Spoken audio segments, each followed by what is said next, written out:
for this morning. My analyst you would meet shortly. My name is Omatseye Atsenuwa. Let's go over to Abuja and make welcome Joseph Obari. Good morning to you. Good morning, Omatseye. Good morning, Lagos. Good morning, my fellow analyst here. I'm meeting you for the first time, I guess. Okay. Yes, definitely. Okay. Let's also say a big good morning to Chibuzor Nwaezeapu as he joins us this morning virtually. Both men are virtual people. Good morning, Lagos. Good morning, Joseph in Abuja. Good morning, Omatseye. Make sure your good morning to Joseph is warm, because in Abuja, the kind of things they do in Abuja lately, if you don't, you have to be in good standing with them. I will send prayers to all of you. Okay, thank you. It's not lately. So yeah. Okay, so gentlemen, let's dig into the papers this morning as we head to Joseph Obari this morning to get us with it started with Daily Trust newspaper. The headline reads, federal government gives 5 billion each to state as palliatives. That's what we are getting. You see why I say you must be in good standing with those in Abuja. Joseph, before this sharing started, we were friends and we knew ourselves. Why are we here to get the prayers? Take us through the story. Yeah, okay. Yeah, we this been expected. We really didn't know what the details were. But the National Economic Council met and they decided that every state of the federation should have 5 billion naira. It was helping them to meet the needs of providing palliatives to citizens, to cushion the effect or the harsh effect of the removal of petroleum subsidy on prices of petroleum products. But the issue has never been about what is intended to be done. It's I would say the devil is in the details. I mean, how is this really going to be implemented? How the modalities are just vague, and that's the concern we've always expressed here. States are going to get 5 billion aid. They're going to be able to buy grains. They're going to do this, but the modalities for getting it to people, to vulnerable people. So the fear has always been that, and Labour has already pointed out that this whole thing is going to be hijacked by states and frustrated. So those fears are germane. Also, for us, we are afraid, if we look at previous implementation of interventions of this nature, that politicians eventually just appropriate this for themselves. And then for their relatives, for their cronies and all that. We knew what happened during the N5bn period and all the other ones where people who are supposed to get relief and support were not getting it. And it got to the point where people have to break into warehouses to get what they can get and all that, the COVID, whatever support. So it is just a matter of us never really walking through the details and streamlining how whatever we're going to do will effectively be implemented. And that's where the concern is. Good initiative, yes, it's going to help in some ways, but people have been really worried that all this is could have been done before, could have been thought through in a more methodical order, in such a way that it is very clear and transparent to people what the result would be, and that beyond just buying food for people and so on, such things as getting transportation addressed and all that. So the marshalling of the plan, that's the concern there. Now the question is, so could this be what the state governments were pushing for? Remember when the federal government initially were going to roll out the plan, and then they had to suspend it because the state government saying they should have a say, and of who really these less privileged persons or vulnerable are. They are the ones in the states to know. Is this really what they've gotten their way now with this distribution? It does appear, because they are a strong part of the council too. So they have been able to express their, put their voice in there. But the question still remains, states how well have they fared in executing anything at all? It's the same Nigerian government and the same politicians, the same group of people. So there is little faith in people being able. COVID was a good example. State governors were involved in that process. State governments were involved in the process. Palliatives for COVID and all that. How did it go? In all the states, review of how they performed during the COVID, how did it go? So there is no reassurance that it's going to be any different because you're talking about the same people with same vague processes, So yeah, vulnerable people, if they told you they gave to 100,000 vulnerable people in your state, how would you know? How do you determine that? So that's the problem. I think I'd like to chip in a bit. All right, yes, I share Joseph's cynicism about the entire process. And the truth is, like what we saw in NSAS, when we say how does the governor know about it, it's basically the state structures are built on political patronage. Basically, in most instances, and call me the cynic, the governors want to control some of this, how they disburse it, because they have build this system or continue this system of political patronage where it goes down the stream to those who have been faithful, who can disburse it, people who they want to disburse it to, and who can tell them and build up those, they have those nice posters when they say distributed by the government of this person. When you distribute somebody else's wealth and you put up banners and you put posters, it is the height of hypocrisy. But that's what we see in our government, in our systems. They want to use it to manage those processes and obviously to build for their own futures. Until we get to the point where we understand that government is service and public office is service, and they are there to serve the people, not to lord over them or to rule them. Then maybe we might make some changes, but yes, I don't hold too much hope in this process and how they are going about it. It will get to those that it will get to. That's fine. It'll, whichever way it happens, but how this will solve the problems, we wait and see. Let me pack a bit of my cynicism in the bus stop. Wait and see. Well, the days ahead lies very interesting outcomes. So let's just see. It's just the announcement that was made yesterday. Let's see how they will roll out the plans. But it looks like a fine place to get in the listener to send in their contributions onto 0809-444-0981 for WhatsApp messages only. Once again, is 0809-444-0981 for WhatsApp messages. And that gives me space to head back to Chibuzor once again to help us look at this next headline from the Vanguard newspaper, screaming subsidy removal. The National Economic Council sets up ad hoc committee to liaise with labor union. Could this be related to the fact they were saying they would shut down the economy if there is an increase in fuel price once again? Chibuzor, take us through this one. Okay, so I think it's obviously everything ties up the call by labor to go on strike or propose that they will probably go on strike if there's an increase in fuel prices is tied to the subsidy removal, which obviously is tied to the first story that we talked about in disbursement of the money for the palliatives. So obviously the root of the story is obviously that the government took two major political decisions in removing fuel subsidy, economic decisions, it removes fuel subsidy and obviously aligning the various rates in the markets for Forex. Subsidy obviously has a direct impact, irrespective of the fact that for many years, a lot of governments had tried to waive it off, saying only a few Nigerians enjoyed subsidy payments. And, a lot of us argue that, yes, directly, a few guys were actually eating off that bucket and abusing it.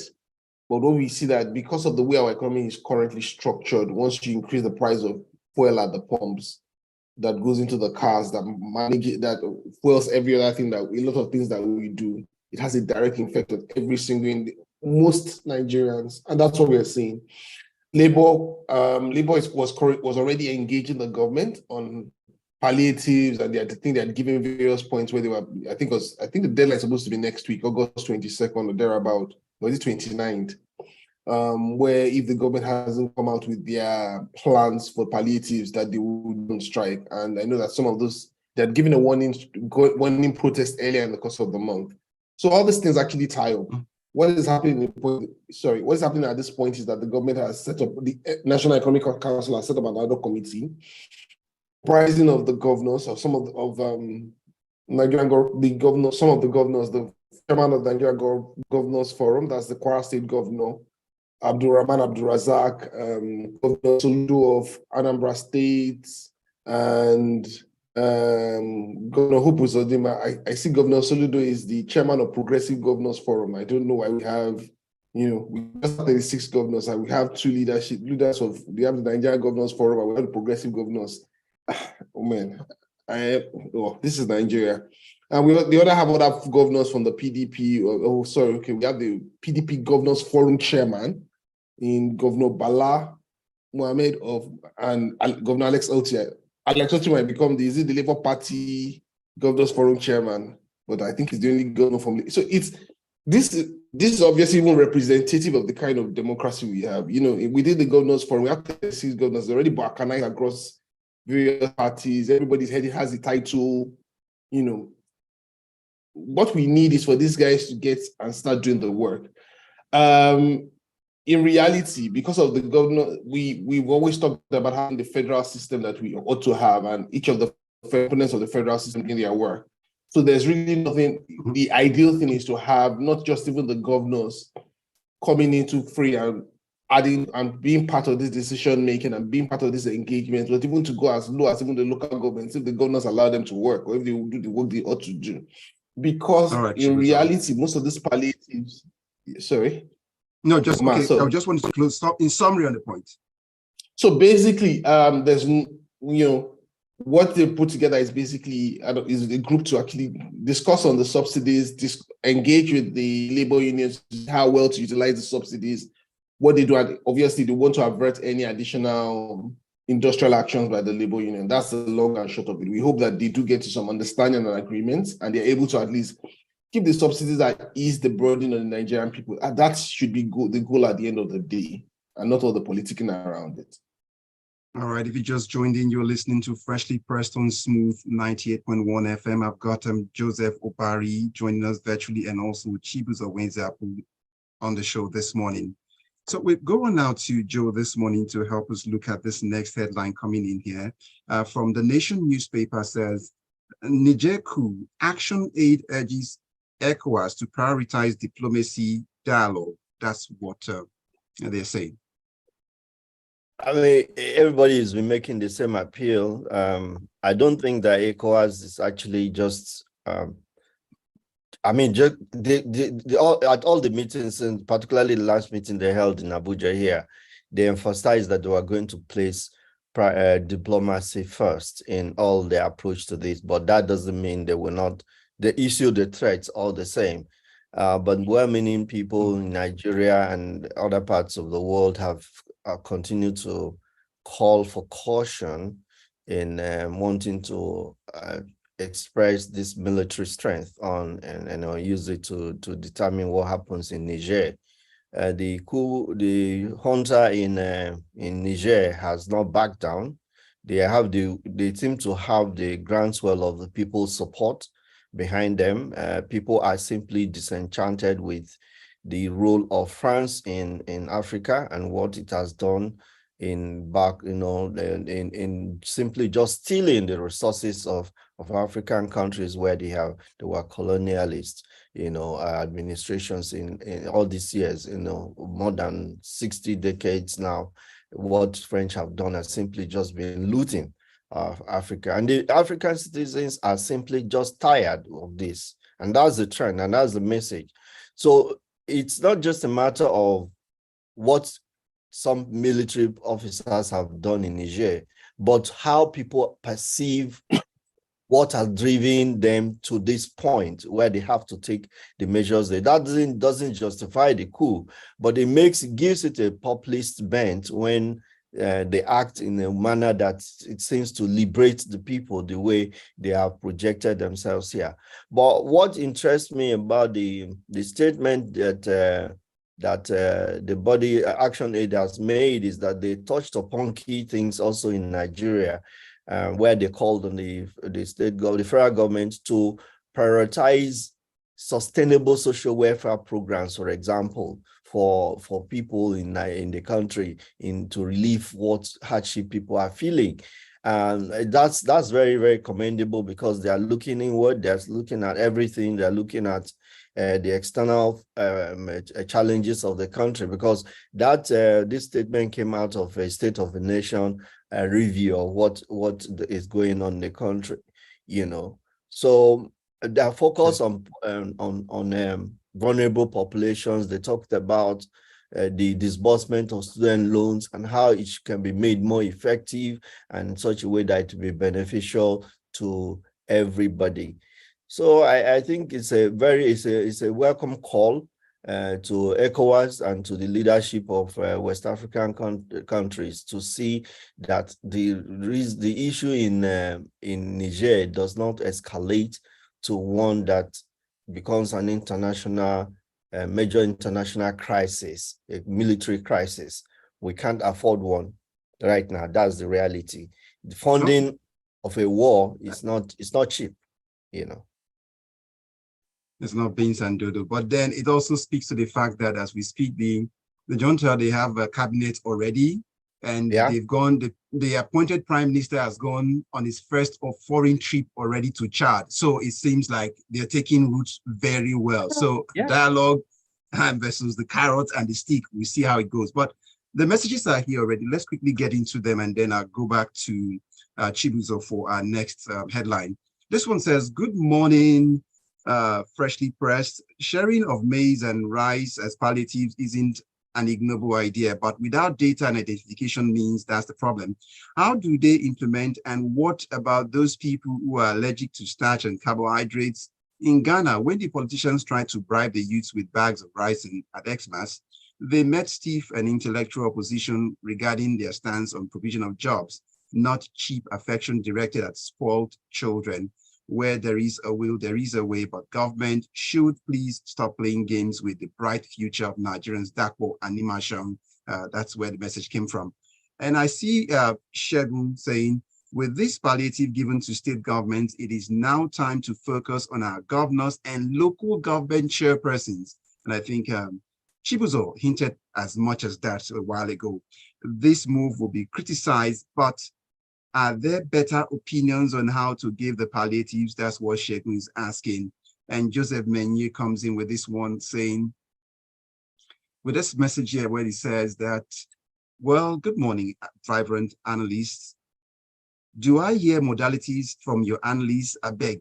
They have already started sharing a derica of rice and beans as of Thursday, somewhere around Ojo and Egbe Dimu LCD, that's in Lagos. So it is a failure from the point of goal. What a mess. Have few Nigerians got others deserves? We are in a prolonged nightmare. May God help Nigeria. Joseph Menye from Silver Estate, Lagos. And in comes Jane Ishe saying, good morning, guys. Speaking of faithful, have you been to Amuwo, Festac region? Almost all the roads anywhere is in that location doesn't get there, or is a pure no vote from that region. That's why the infrastructure seemed like to be a punishment to the people. Ezekiel comes in, good morning, crew. My only concern is whether the government have email addresses to send prayers to all Nigerians to, so that this 5 billion naira will not go the way of COVID-19 palliative. Another Sopweoti law, that's what he said. Okay, you see, I had to get my business Yoruba thinking cap instantly. Say another Sopweoti law, Ezekiel follow from Lagos Island. Thank you so much. And one more before I go now to the next paper. Hi guys. Note the palliative is 52% grant and 48% loans. That's what Tunde is saying. So Chibuzor, let's come to you with this next headline here, where we see this one saying that FRIC orders nationwide clampdown on rickety vehicles, and that's coming from the Daily Trust newspaper. Before you jump in, have you seen a video viral of a 3-wheeled rickety car on a Nigerian road in one location circulating? Go through the story. Okay. When I saw the headline of the story, I was partly amused and partly interested in and hopeful that they were going to go on a rollout. But I've noticed what I've seen here is basically we have the enlightenment officer, the public enlightenment officer of the FRSC, that's Mr. Dauda Alibiu, who's talked about that, has asked for an immediate clampdown of all rickety vehicles. He's talked about but he's focused largely on that same video you talked about, which is about the rickety vehicle with a back tire, blah blah blah. One tires, 3 tires, the vehicle, and he even gave us the plate numbers. Now, it's good that this has brought some renewed attention to this challenge or this problem, because obviously it's a matter of public safety, especially for both the guys who are everybody who's using the roads, either passengers or drivers. This is a menace. What I would actually advise, and I want to move away a bit from criticism of the FRSC, is that I advise that the FRSC should work in tandem with all the other organizations or agencies that are on the roads, like Last Mile Legals. I think we should, since back in the day, there was also always the argument about the federal being in one side and the states being in one side. They finally aligned at one point, at least in parts of the Southwest and most of the country. And even if they didn't, it does, I think they can all work together. The rickety vehicles do not get to the roads overnight. Some of them go through licensing programs, or they fail to go to licensing programs. They go on the roads. 9 out of 10 times when you see these roads, vehicles going past the road and commercial vehicles, or maybe a truck with either a truck carrying material or stuff, what typically happens is that the truck with the material or stuff will be stopped, or the private vehicle will be stopped, and the rickety vehicle will be allowed to move. Most times, a lot of them don't even have registration. Some of them don't even have plate numbers to be tracked down with. The laws exist. The resources are on the road. Let them do the right thing. Let's stop, let them stop picking and choosing. We all know the trucks that are bad. We all know these vehicles that are bad. Let them get them off the road. Even if so, let them just enforce the laws. That's what we're asking from the FRSC and the other guys. Laws exist. I went to renew my papers yesterday. Last one, I went to renew some of my papers this week. And I saw the nice tidy bill from last year, 2020, and I had to pay it off. Those things exist. But if you don't have this other, I can do that because I do my papers regularly and my cars are registered. My cars are registered. When you don't even have the vehicles, even from the tricycles to the cars, to even the Okadas, wherever they apply, if they are not registered, how are you going to do this? So we just need the guys to do the work that they've been doing and do it much better. I think that's long and short before we need to all the other issues. Let's move on now quickly to our next paper, the Vanguard newspaper. Get the messages on as we drift along on the show, freshly pressed. The number is 0809-444-09814, messages only. We get to Vanguard newspaper, and Joe, please help us with this. IP's probe reps to sanction NDA's flouting federal character. This is in 2 minutes, if you can. It's unfortunate. I mean, they share scandals that have characterized the hearing of the House of Representatives Committee. Is just so mind-boggling. It's not that we didn't have the sensing of what was going on, but we never imagined it was a cesspool of corruption, people just racketeering and throwing jobs, selling jobs or positions and all that. So it's one thing to say all of this, we're doing oversight function and so on. And you see, there's a problem in this country is that nothing is really sustainable. We don't do anything with sustainability. We don't have data. Even the committee itself is working without data. It doesn't even know, it's crying wolf now.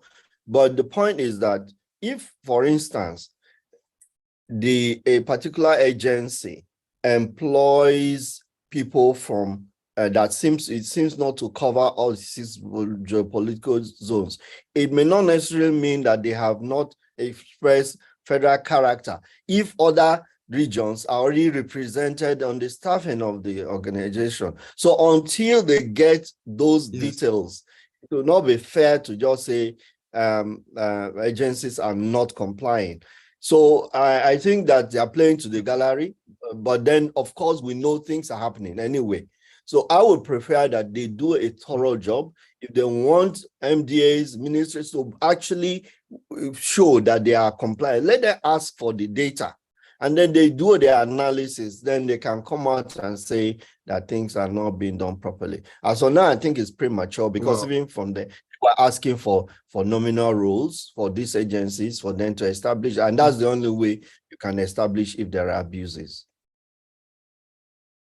A couple of messages are dropping also because as we head along, before I get to Chibuzor, this one says from Benito, it says, hi, Smooth FM, freshly pressed. Now in Nigeria, the slogan is Edilokon, and it helps me before I break my head on the translation. It says, now commence hunger. What a country with 4 unoperational refineries, yet we made 748.41 billion in oil and gas sales from 1999 to 2020. But remember that the whole of Abuja city and the capital was built with direct crude offtake by Julius Berger under military rule from 8 to 10 years, yet we can't even get palliatives as democratic dividends. What a country. That's Nigeria is. That's from Benito. And this one is directed to Joseph this morning. Someone, I think your fan base has just increased by 1. And he says, Joseph is such a balanced, objective analyst. Please make him a regular. I think probably he doesn't know you come on regular. So maybe you may wish to know that Joe comes off on the show regularly too, on Fridays anyway. He has his timetable cut out for him. Chibuzor, let's get on to this next piece here. This next piece is for you. Insecurity, federal government begins 145 billion now safe school project in 18 states. That's according to the Punch newspaper. Okay. Chibuzor, that's for you. Yes. Okay. I believe that we actually spoke about, so I think some weeks back, we actually spoke about this same project, the Safe School project in 18 states. Now, sorry, am I speaking? Yeah, fine. The government in this instance has budgeted this Safe School project is supposed to is going to cost across 18 states. And there's a total budget of about 144 billion for it for this year. It's basically what it is to safeguard the various schools that have had to deal with issues such as kidnapping, attack by bandits, extremists across various states. They've actually looked at what they've termed as 18 high-risk states, and the entire idea is to make sure that these schools at least the school premises are safe and can withstand whatever attacks come from these various sources as identified. So they've set up a committee. The former finance minister actually set up a committee, and the committee consists of the Minister of Education, obviously, because it's an educational problem. There's the government's forum, there's the police force, security and civil defense, the Department of Service and Defense Headquarters. So all this is good and fine. The money is being made available. There's funding. Schools have been identified. They are saying they're expecting 48 schools from each state, and it's good that there is some work in that direction. Obviously, if you remove all the environmental factors, like we mentioned earlier, in the banditry, the increased kidnapping, and all that, our schools need to be safe to even attract people, allow children to be able to go to the school, to go to schools. Chibuzor. Okay, I will have to stop you here right now. Let's quickly close this one up in a minute. Joe, do this for us. Jakba Council plans to check nurses immigration. That's according to the Punch. Let's go. It makes no sense as far as I'm concerned. You can't force people to work where they're not comfortable. Now, how much are nurses being paid in Nigeria compared to what they get outside the country? So you cannot decree it. You cannot just tell people they can't take jobs elsewhere. If you think you want to retain your nurses, then treat them better. If you know the condition of particularly nurses in government employment, then you feel very sorry for them. Most of them are very skilled. The skills they have here, a Nigerian nurse, for example, who had 10 years experience, is almost functioning as a doctor. Some of the skills they have are specialists in other parts of the world. But how much do they get paid? All right, Joe, that's where we leave it for the paper. Okay. Now, let's quickly close with the comments now. Adedapo from Aja says, good morning, freshly pressed. Palliative is like stripping the rooster of its feathers and then feeding it mega grains of corn. So says that message. And Shegun comes back with this one. FRIC officials also saw the video and want to pretend to start performing their activities. At least half of the commercial vehicles should be destroyed if these officials decide to do real work. That's according to Shegun, reacting to that statement and that viral video of that three-wheeled vehicle. And in fact, there are some vehicles in this we see on the roads in Nigeria. If the manufacturers were to see those vehicles still operating now, they will buy it. They will buy it off us and send it back to the museum. They don't even know it exists any longer. The manufacturers will probably not even recognize them because they're so mutated that they don't look anything like the original vehicles. Well, do you know the ones that they now construct exhausts for vehicles using some kind of Joe pipe? I mean, that's Joe, we have to go. Yeah, okay. Sorry. Thank you so much, Joseph Obari from Abuja, for joining us this morning, for making it so a good time out on Freshly Pressed this morning. Chibuzor Nwaezeapu, thank you so much. Delvin, I see your message. We thank you all very much. My name is Omatseye Atsenuwa. Good morning. Yeah, bye. Bye. Great.